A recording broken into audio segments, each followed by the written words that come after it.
This is FairPlay on justicenews.net. Welcome to FairPlay. I'm your host, Imran Siddiqui. And joining me today is Kimberly Kendall Corral, a criminal defense attorney at kimlaw.com, based out of Cleveland, Ohio, where she handles multiple criminal defense cases that sometimes will boggle your mind, like the case of Michael Thompson, which we will talk about today. Thank you for your time, Kim, and welcome to the show. Thank you. Thank you for having me. This mind-boggling case that you worked on, the case of Michael, what struggles do you think you faced in pursuing the case of Michael Thompson?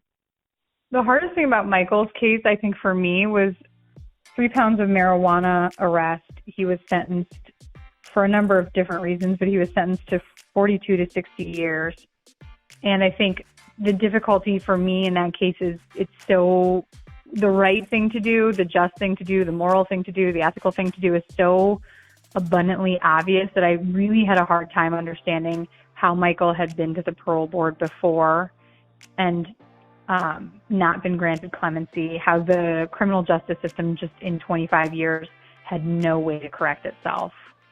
That, I think, was the biggest difficulty for me, is just understanding how in what we consider to be a fair justice system, or what some consider to be a fair justice system, there was no remedy for the nightmare of injustice that Michael was caught in. Yeah, because what blew my mind was to find out that somebody can get 25 years in prison for selling 3 pounds of marijuana when there are murderers running around free. So Michigan law allows for a sentencing enhancement if you have prior convictions. And so that enhancement, a repeat offender enhancement, allowed them to take a charge which otherwise carries 5 years, a maximum of 5 years, and it enhances the potential sentence to a maximum of life. And in this case, the judge gave him 60 years. And so if you talk to proponents or to someone who would defend Michael's case, they would say, well, he was a repeat offender, but all of his offenses were drug-related. None of them were crimes of violence. He's never alleged to have hurt anyone, and he had served sentences for those prior petty drug crimes. And the notion that 3 pounds of weed would result in a life sentence is truly appalling. The other thing that happened in his case is there's a legal fiction called constructive possession. In Michael's case, there were some antique guns in a locked gun safe in a closet in his house.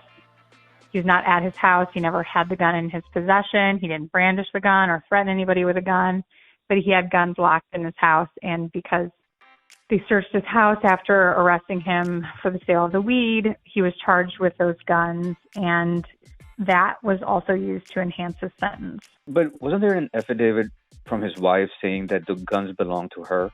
In fact, all of the guns but one, I believe, were registered to her. But it's not just an affidavit. She testified in court that they were hers. But obviously, the jury believed that they belonged to Michael, or that he had access to them. And because it was his house that he lived with her, the fact that he could access the guns, or that the jury believed that, renders him guilty of possession under the law. If somebody is a repeat offender, when it comes to drug-related offenses, wouldn't you think that we would need to help this guy in some sort of a way to give him support rather than just pick him up and dump him in a prison for 60 years and let him die there? Of course. And we can look to other nations which have a much more rehabilitative goal in their criminal justice system, and we see that rehabilitation actually works. It reduces recidivism, whereas mass incarceration does not. The effect of Michael's incarceration was not only seen by him, but it increases the chance that his children end up incarcerated, that other family members end up incarcerated. And so when we take one person out of society and lock them away, it's a triggering effect that lasts for generations. And so, of course, rehabilitation should be the objective of our system, but it is not. And I think that's evident in Michael's case, where he was developing rehabilitation programs within the prison system. he was teaching those programs. They had been successful, and then the prison shut them down. What about the fact that in case of Michael and individuals like him, where there is clear evidence that this conviction is unjust or harsh, and yet when people like yourself and other advocacy groups try to work for these guys and get them out, and it takes years and years for them to be released, what is that? Is that racism, or is that the sloppiness of the system? So to look at somebody's case and to see how everything went wrong is a very nuanced, it's a nuanced process. It takes time and understanding. You have to look at everything that happened in the case. You have to look at someone's life before they were incarcerated and what they've done since to make a determination that someone is more than their conviction. But if you're a prosecutor, all you have to do is stand up and say, this person was selling drugs. We need to keep Americans safe. We need to be tough on crime. There's a lot of buzzwords. He was convicted by a jury. That is a very easy narrative. And it colors people in either being guilty or not guilty, but no range of anything in between. So no one can be measured by the worst thing they've ever done. Not one of us should be measured that way. But when we talk about criminal justice and when you hear kind of this tough on crime discussion, we use even language that labels people by their worst choice. And the fact of the matter is no one would want to be labeled by their worst choice, but we use words like felon, prisoner, inmate. And so what we're doing is dehumanizing all of the important aspects of a person that we need to consider to rehabilitate them and restore them into society as productive citizens. And we're minimizing that all down to just this person is nothing more than this conviction or this bad thing they've done. I read recently that Michael had to wash his clothes in the toilet. So I couldn't understand that. Does the justice system aim to heal and rehabilitate individuals or punish and humiliate them even more after they've been incarcerated? I have not seen examples, good examples. I've seen some, but I've seen very few good examples of how incarceration in America is designed and intended to actually rehabilitate. When Michael was washing his clothes in the toilet, part of that had to do with there was a pandemic going on. The prison system didn't know how to handle the pandemic, wasn't equipped to handle the pandemic, and that meant stopping the movement of all things in the prison, including laundry. Michael did get COVID in prison, and he's 69 years old. He was at high risk. So he was doing everything he could to avoid that, and putting his clothes in the laundry and having to interact with all of the people along that process put him at significantly higher risk and led him to the only real option he had was to wash his clothes in the toilet. Wow. And he also was, ordering new underwear and making masks out of underwear to try and keep himself safe. It just put me in a difficult spot thinking that, how would one wash their clothes in the toilet because it's dirty. And then it was kind of sad and sickening at the same time. It's sad and sickening, and you think we're not measuring a person by the worst thing they've ever done. Michael earned an award from the NAACP for his contributions to his community. He received the keys to the city from the mayor. He had done really incredible things in Flint. He was in his 40s when this happened, when he was incarcerated for this case. And so we're talking about someone who had, at one time, helped employ 200 gang members within the city into legitimate employment. And so to draw young people away from gangs, he'd done great things for his community. And here he is at 69 years old. So, for a lot of us, that's our parents or our grandparents, as he's aging, he's left to wash his clothes in the toilet, to wear underwear across his face as a mask to keep himself safe because he's at significant risk there. For 20 straight years, he didn't have a visitor because in order to have a visitor, you're subjected to strip search. So when I went to see Michael, when I started working on his case, I was the first visitor he'd had in just about 2 decades. Wow. And so the notion that, in order to see a family member, you have to be stripped naked, you have to squat and cough, you have to be treated like cattle. It was so indignifying that he would rather isolate himself. And that is one of the objectives of prison, to isolate people from their friends and family so that even the thought of going home makes people feel like they're going home to nothing. They're incarcerated hours and hours from where their convictions are from, where their families are from, and their families don't have access to travel for visitation. Every part of the system is designed to isolate people who are incarcerated from their loved ones, from society, to isolate them from resources, and to dehumanize them. You think that is a good strategy? No, it's a terrible strategy. I mean, one example is I wanted to take a picture with Michael. And the first time I went to the prison, I asked, and they said I could take a picture with him. Any visitor can take a picture with someone. It costs $3 with an incarcerated person. And you stand in front of a background that maybe another prisoner had painted. But they're like, well, you're a lawyer, so you can't. That's weird. Like, I can't take a picture with my client just standing next to him? No, we don't allow it. And all I wanted to do was get a picture with him that wasn't a mugshot, so that when his story was being told in the media, he could be treated like a person. Beautiful. And they wouldn't even allow that. Because I was a lawyer who cared about my client. No, that's weird. We're not going to allow it. Wow. And I went all the way up to the warden, just merely to take a picture with him, which is something that would have been allowed if I had been his girlfriend, if I had been his mother or his sister. But because I was a lawyer who was trying to change the narrative about my client to humanize him, no pictures allowed. So what did you do then? And so the first time they allowed it, but the second time they just wouldn't. And I just found that so shocking.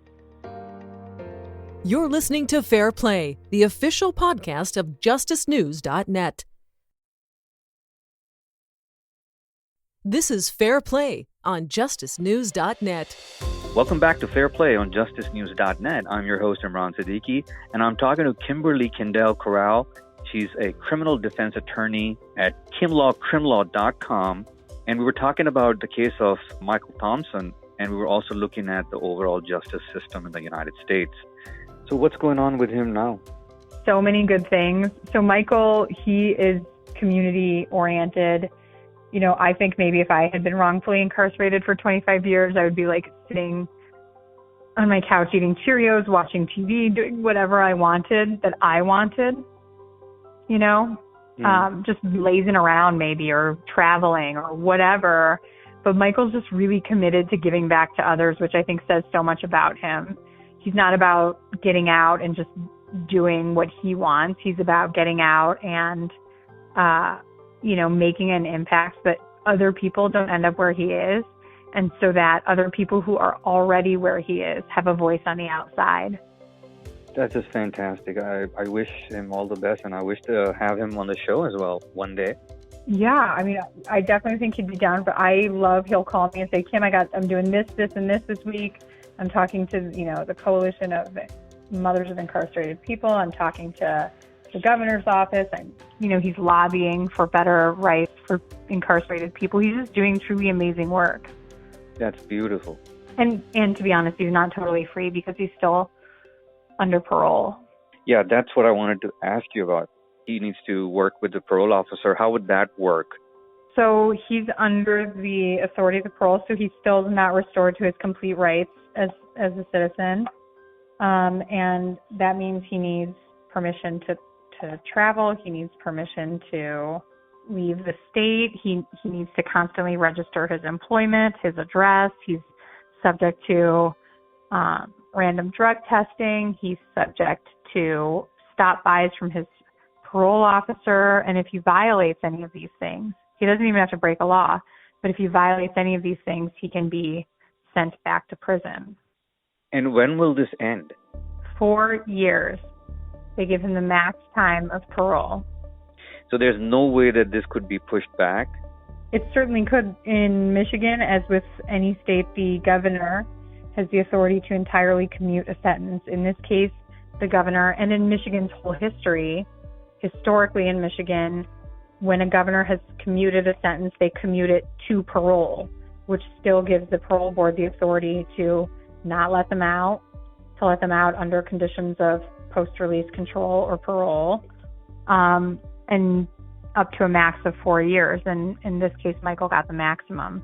Wow. Yeah, it's never enough. I was going to say, I think the parole board was trying to hold out. They're like, oh, we're just doing this to support him. But I can say personally, my experience for people who are released into parole is that the parole board is not a support mechanism, but a mechanism to maintain control, to limit their rights, and to strong arm the threats with reincarceration if they don't do everything set out for them. Yeah, I mean, it's been 24 years. The guy's done more than enough. Let him go. I mean, parole for a 70-year-old man, on a marijuana charge. Does this smell like, excuse my language, but bullshit? Certainly, but it's not bullshit that's new. I had an exoneration 2 years ago where the client was exonerated. He was found to be innocent of the crime. And when they released him from prison, after his exoneration, they put him on an ankle monitor for 4 months. Wow. And so this is something that, it's total bullshit. You wonder how reasonable minds can reach this. Like 12 people on the parole board voted for this. 12 thought 25 years isn't enough. Let's also maintain control for another 4. And that's the frustrating part of the work for me, is I just can't relate to that mindset. I can't put myself in their shoes to see how they're coming up with what they're coming up with. What do you think is the future of Michael? I mean, do you think he's going to be stuck in that? He for the rest of his remaining life, he'll be branded as an ex-felon, and he's going to be forever stuck into this until he dies? Yeah, one of the things that this did is it wrote his story for him, and you can't undo that. Who he is now is he's the guy who got essentially a life sentence for marijuana and remained incarcerated in a state where marijuana was legal for ongoing years, even after it was legalized. And so that's his story. I think in some ways that's also maybe a part of his path to who he's really meant to be, which I think is just a social advocate and a game changer and a storyteller for change and a proponent for change in his community. But yeah, I think he'll never escape this label. Now he will use that label as an agent for change. But when we incarcerated him for life, we put a label on him that I don't think he can ever shake. It's like an asterisk, which I try not to do. But if you read the comments under some of the articles that are written about him, people are like, oh, well, what about the guns? What about this? What about this?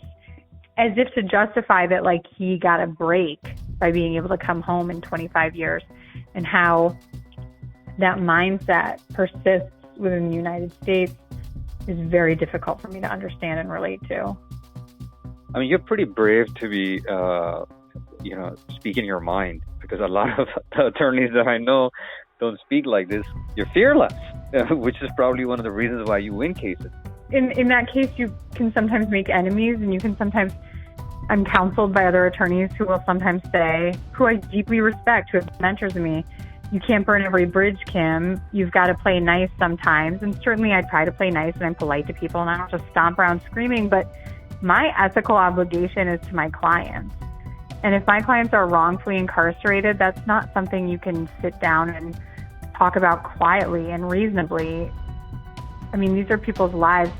I think about clients who have been wrongfully incarcerated that hired me before I had children, and now my children, my oldest is starting kindergarten, and you think her whole life this person has just been sitting and waiting for me to finish my job. I owe it to them to speak the truth about what I'm up against in this system, and what they're up against in this system, and what their families and their communities are up against in this system.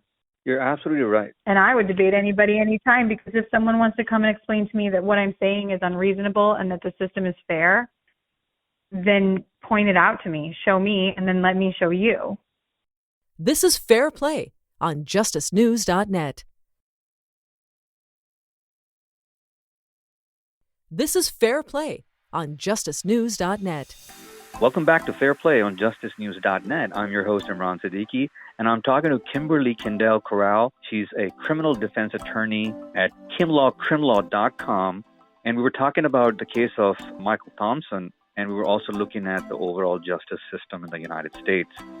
How does it feel to be living in the world's biggest prison? Because according to the U.S. Bureau of Justice statistics, the United States is the largest jailer in the world. So how does it feel? It feels like moving sand on the beach.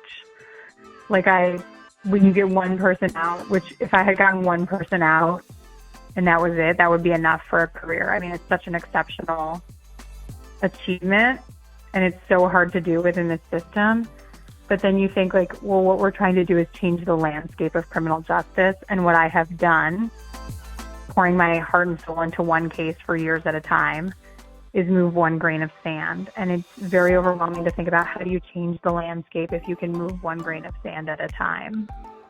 But, to my clients who are, in this analogy, the grain of sand that's been moved, it echoes outward. Like, one of my clients was exonerated, then, he's restored with his family.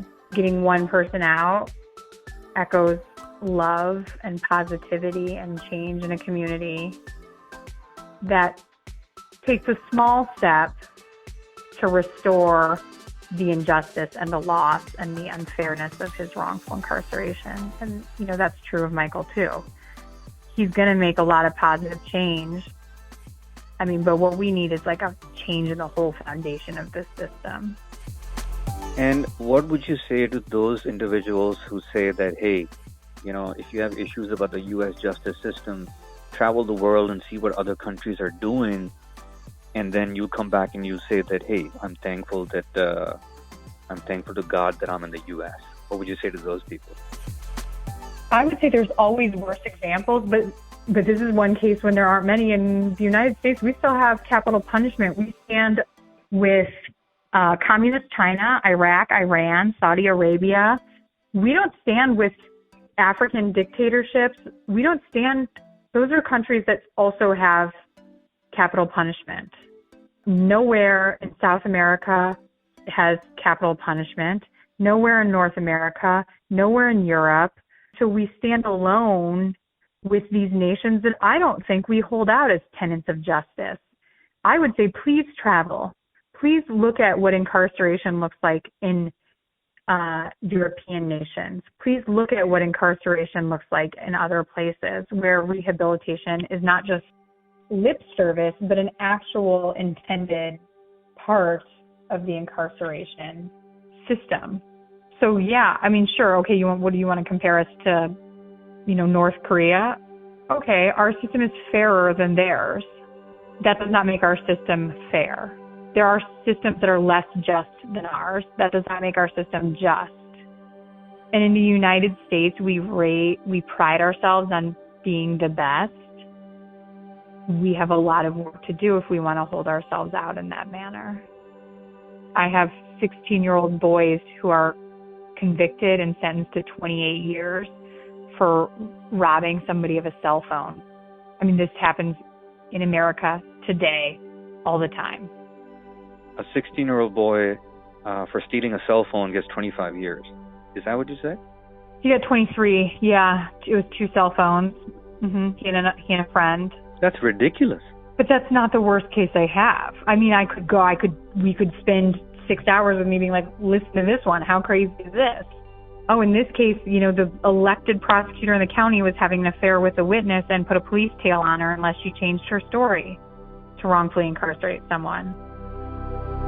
Or in this case, a child was held without food, without shoes, without a shirt, with 3 police officers for an 18-hour interrogation where he wasn't allowed to eat or drink anything. He was handcuffed the whole time. They typed up a statement and told him he could go home to his mom if he signed it. He did. He was convicted. He got a life in prison for a crime that there is no other evidence he committed. I could go on like this all day long.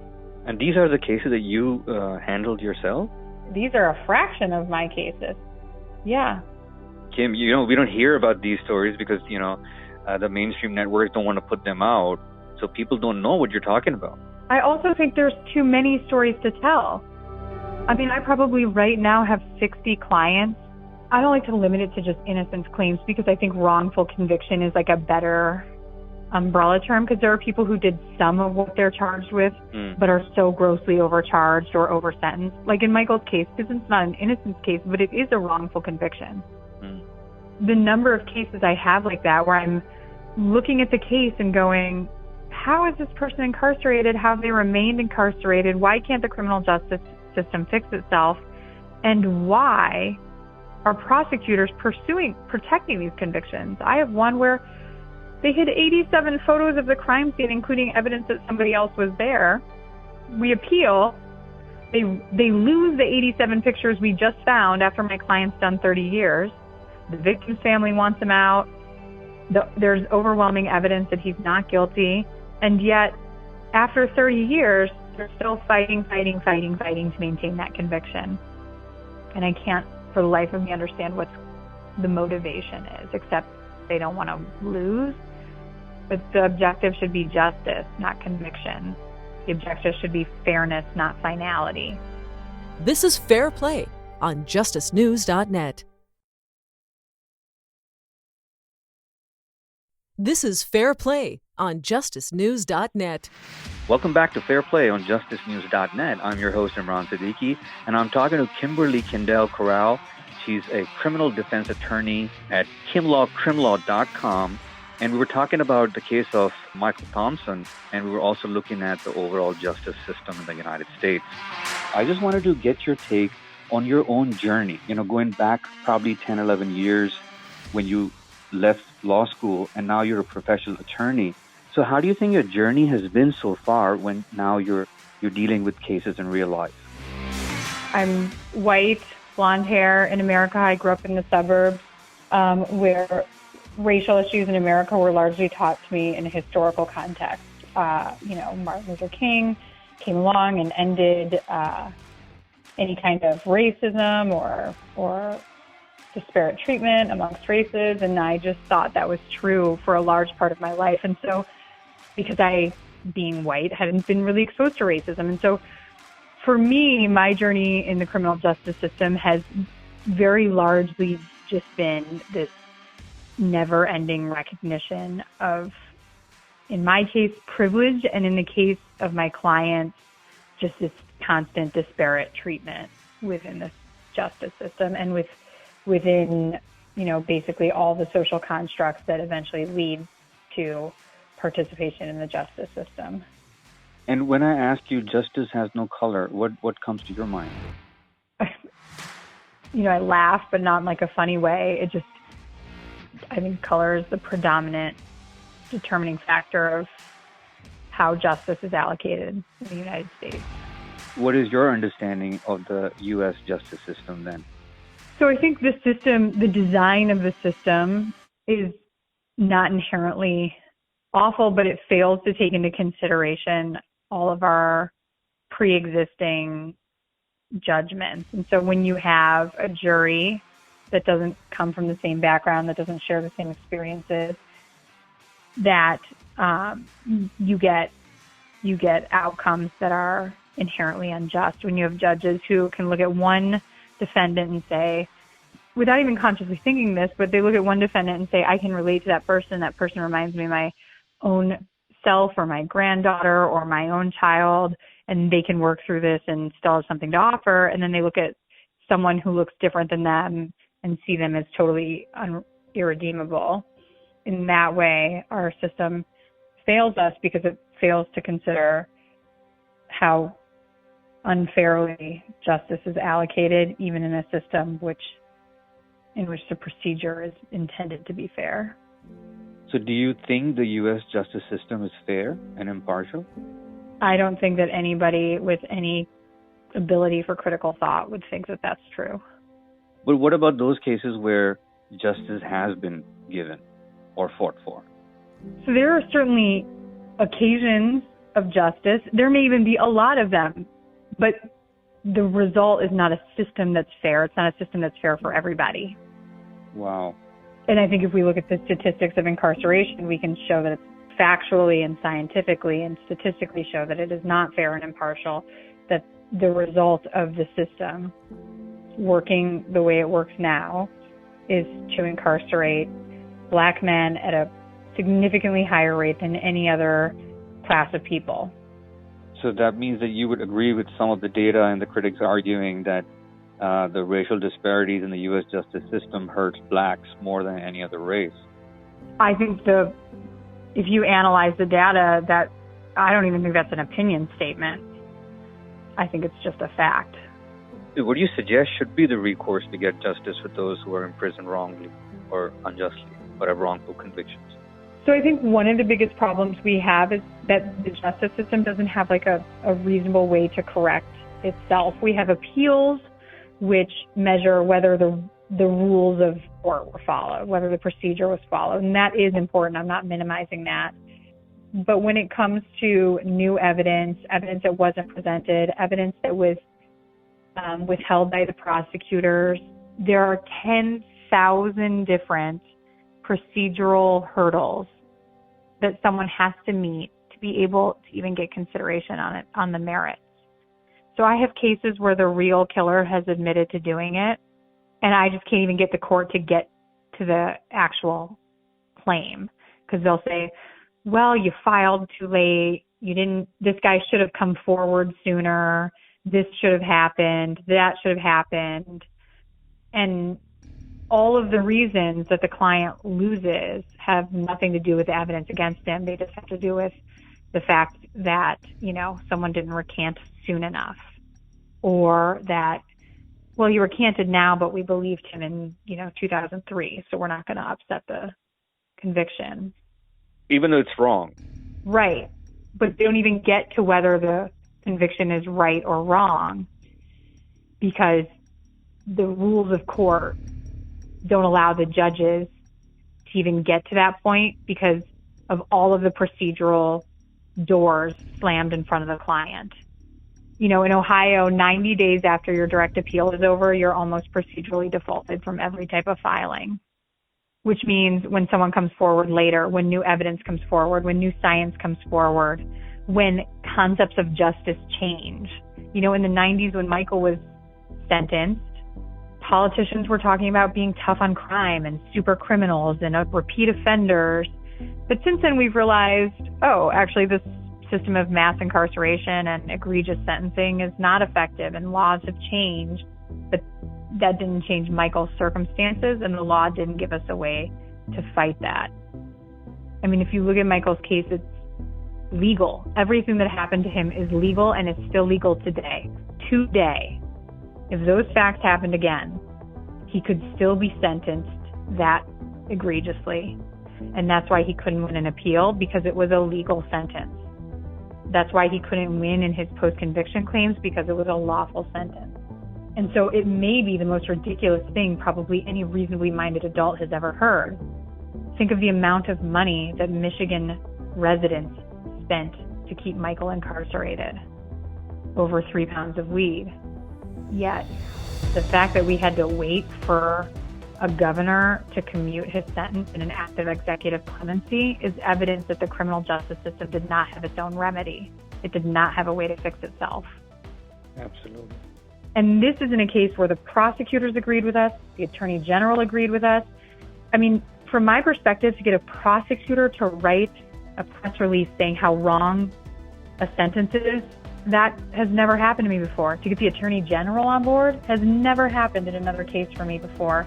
And still, it took me 18 months to bring him home. And not just me, thousands of people. I'm his attorney, but there were thousands of people who moved for change in Michael's case. Over 20,000 letters were written. Celebrities got on board and were tweeting. Brilliant writers for major publications were telling his story. And I say that to say his story was out there. He had this celebrity support, this public support, this social movement going on about him, and it still took 18 months of very zealous advocacy. And that 18 months doesn't even factor in the 23 years he fought before I even got on his case. It just shouldn't be this hard to fix something that's so obvious. And it also speaks volumes about those who don't have that kind of support and are still inside that system, who don't know celebrities or who don't have access to Kim or to the governor. What would those guys do? Part of my belief system is that everybody should have access to adequate counsel, and that's why I drive a minivan and not a Maserati, because I do believe that just because I can charge more, I shouldn't. I think this work should be accessible to people, but it just shouldn't be this much work, right? So people who don't, I have clients who have been incarcerated 20, 30 years, their parents have died. You don't meet long-lasting relationships while incarcerated generally. There's like a prison pen pal system and all of that, but that makes it hard for anyone to build lasting relationships with those on the outside. And so when someone's incarcerated 20 years, siblings lose touch, parents die, family members die. I have clients who have nobody on the outside. Nobody. They have nobody to put money on their books so they can call me. They have nobody to do any of these things for them. And yeah, like you said, without resources, how do you draw attention to these cases? And that's one thing I had to ask the prosecutor. Okay, but you've looked at this case before. Like, thank you for doing the right thing now, but you've looked at this case before and you didn't do anything. How do we get consideration for people who aren't Michael, who are in these same shoes?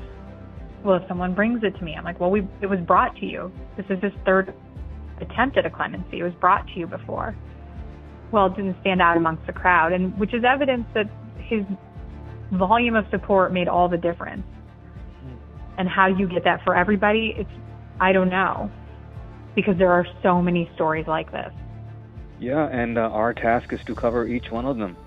At least we will try to. And that's where, we really appreciate working with you and your team and your organization, which is, let me remind the listeners that it's kimlawcrimlaw.com, and we would continue to talk to you about your cases, and in fact talk about how we can get other exonerees or even those individuals who are still incarcerated, how can we get them on the show so that we can get their voices out there in real time, and also talk to those people who are supporting them. Do you think that would be possible? Yeah, absolutely. I think there are the families of my clients want to tell these stories, and so I think absolutely that would be totally possible. Well, that would be fantastic, and we will be looking forward to that. If they say that there are 2.2 million people in prison in the U.S., what do you think? Because I tried to find like a database that would give me an exact number of how many people are incarcerated who have wrongful convictions, or probably who might also be innocent. Is it a database in regards to that, or people that just have an idea? So there's an exoneration registry that I believe is run by the University of Michigan, the National Registry of Exonerations, which is very difficult to measure because how we define exoneration makes a difference. So, like I had a client who was convicted at 15. He pled guilty for a number of reasons having to do with resources and parenting and whatever. So we reversed that conviction. In the end, we pled out because of concerns about a fair trial and other issues to a term of, he'd already done 17 years, so he pled to a term of 18 years. He's factually innocent of the case, but the risk of him being reconvicted and getting a life sentence was so great that we instead, in the end it's his decision, but instead opted for a safer choice. So he, for example, is not an exoneree, even though the evidence shows that the state withheld an admission by the actual shooter at the time of the crime, that they knew he had admitted to the crime and that they hid it from him. Even when we were appealing it 15 years later, they were hiding that information. So that wouldn't be considered an exoneration because he entered a plea in order to guarantee his release.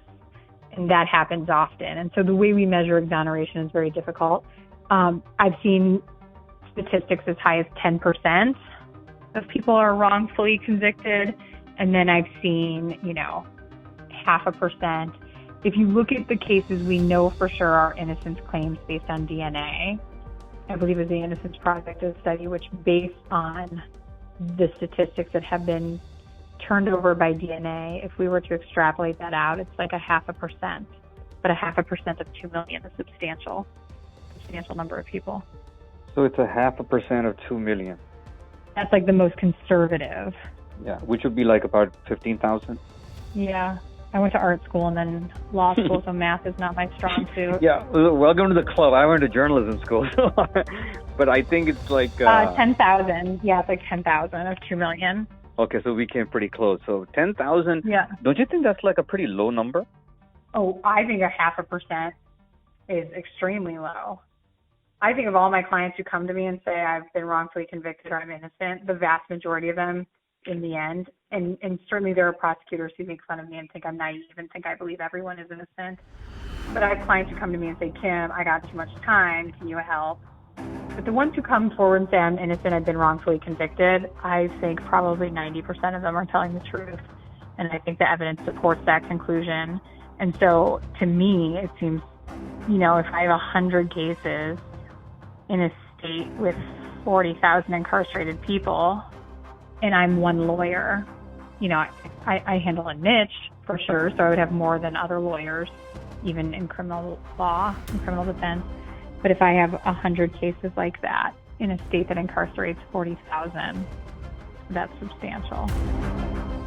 Would that be like a cliche for me to say that, hey, how do you think we can put a permanent stop to wrongful or unjust convictions from occurring ever again? Would that be a stupid statement, a laughable statement, or is it something that can be worked on?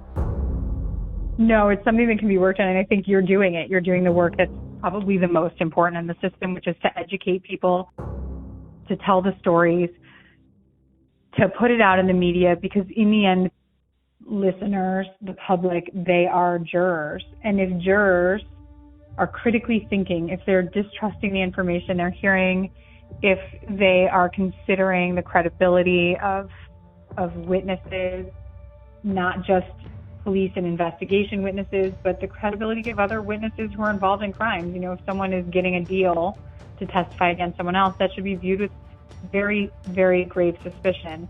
If an officer has done a crap investigation, if they've decided from the first second of the crime who's guilty, that should be viewed with very grave suspicion. And so when we tell these stories that indicate how false confessions happen, how wrongful convictions happen, how these mistakes are made, we are generating a body of jurors who can do a better job and who can prevent wrongful convictions. And I think the most important part of change in the criminal justice system is to change the mindset of the people who operate within the system, from judges and prosecutors to jurors. And jurors have the most ability to make change. And so when people get that jury service summons and think like, oh my God, I don't want to do this, what I hope they're thinking is, I have a chance to prevent a wrongful conviction. I have a chance to hold the state to their burden of proof beyond all reasonable doubt. And so I think this is it. This is why I take time out of my legal advocacy to tell the story of like what my clients are going through and what my office is going through and trying to make these changes. And on that note, I thank you for your time today and for being on the show.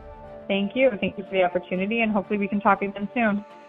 I occasionally put updates on my Instagram, which is KimLaw Crimlaw, and you can find some tidbits about certain cases that I'm working or certain changes that are happening within criminal justice or changes that we want to happen. And so that might be a good resource if anyone is interested in following along on what my office is doing.